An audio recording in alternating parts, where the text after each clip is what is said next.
Greetings, class. I'm creating this video in the middle of week 6. I just finished assessing your day discussion board entries for week 5, and I wanted to offer a little bit of reflection on those entries and offer a little bit of input too.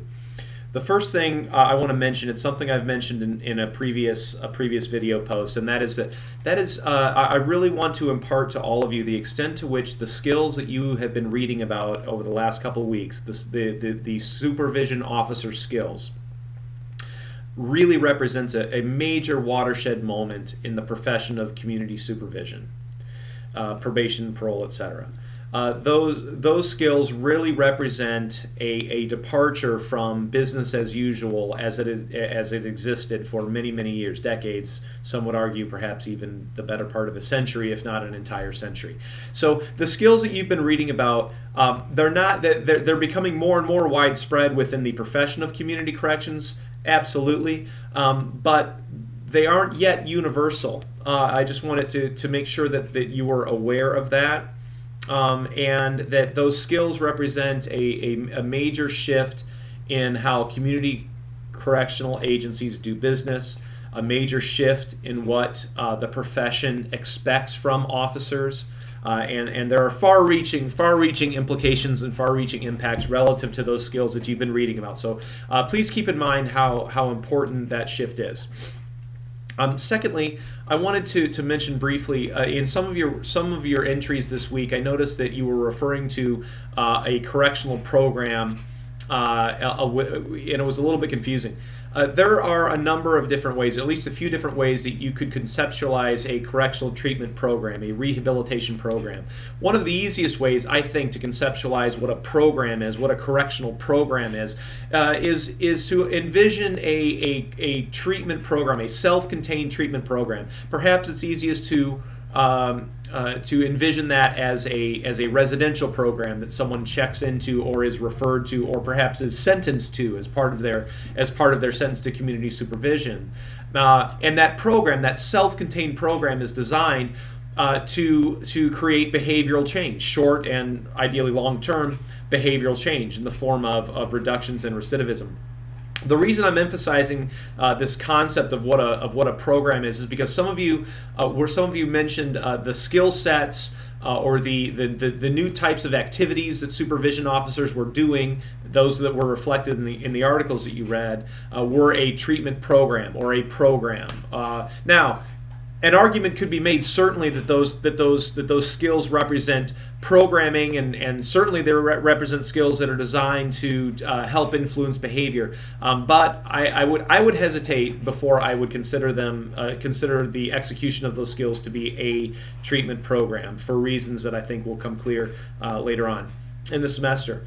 In addition, relatedly, some of you, when you were referring to these new officer skills, referred to risk, need, and responsivity as skills, and that was a little bit incorrect. Risk, need, and responsivity are probably best considered as principles. The risk principle, the need principle, the responsivity principle.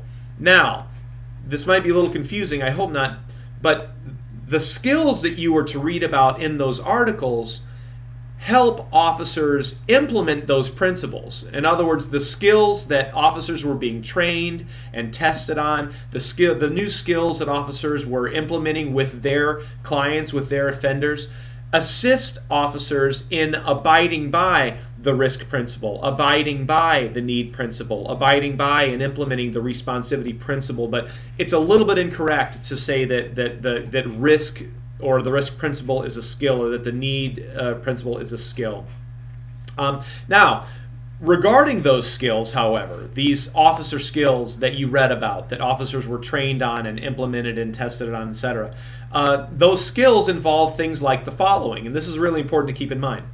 Officers were trained on how to talk about criminogenic needs. In other words, how to talk about things that matter. Now, in your entries, many of you did a really good job of delineating what this sea change in community supervision has been about. It's been a shift from asking about, again, whether or not they've paid their court costs and fines, whether or not they've moved, whether or not they've had contact with law enforcement, whether or not they spend any time with co-defendants or other felons, etc. That's business as usual. Those are again considered the standard conditions of supervision. What these new skill sets that you've been reading about in the articles have to do with is instructing and encouraging officers to talk about, again, what matters. And what some of this research has shed light on is the extent to which talking about criminogenic needs matter. Substance abuse, people that they're hanging out with, how they spend their leisure time, cognitions, thought processes, and the like.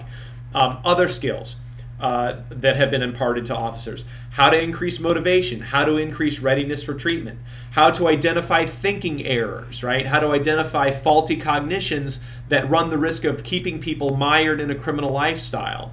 What else? And helping them identify these thinking errors, but also, excuse me, helping them walk through a correction for those thinking errors, whether it be verbally or through some type of an exercise or homework or what have you. Other skills: how to meaningfully discuss risk, and how to help offenders identify risky situations, and moreover, how to successfully navigate those situations. Think about it this way: when an offender is when someone is engaged in a criminal lifestyle, they've got criminal friends, they've got criminal values, they've got criminal cognitions, they've got things about them and their personality and their thought processes that are encouraging them to break the law. It's not necessarily that clear cut and obvious. It's more subtle than that. But they likewise find themselves in environments that are conducive to criminal behavior. A party where substances can be obtained and used, or a situation where it seems easy and desirable to steal something, for example.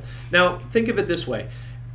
An offender, and especially an officer, probably is not able to fix that person's environment. You can't fix that social environment. Think about Smiley from A Hard Straight. How could he possibly fix his social environment when everything where he's around and everything he values are things that the law says he's not, or that his supervision officer and the court says he's not allowed to be around?